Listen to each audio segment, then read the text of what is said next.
介紹投資組合頁面，你可以喺呢個頁面閱覽賬戶資料、持倉、交易指示、交易記錄、訂單記錄、現金結餘。喺賬戶部分會顯示你依家登入嘅賬號。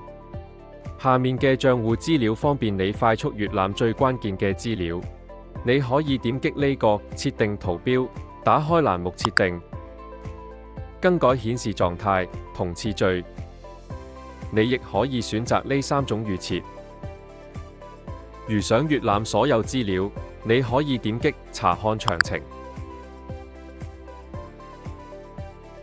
喺持倉分頁中會顯示所有持倉嘅產品。點擊欄目標題可以更改順序排序。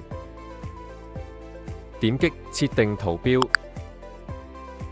你可以編輯表格內嘅欄目。點擊眼睛圖標設定顯示狀態，以及拖拉項目嚟更改次序。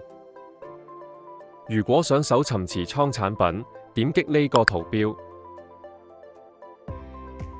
喺交易指示分頁中會顯示你全部現有嘅指示。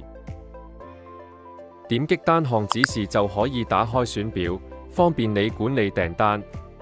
點擊呢3個按鈕可以一次操作全部指示。喺交易記錄分頁中會顯示當日已成交嘅訂單。喺訂單記錄分頁中會顯示已完成嘅交易指示。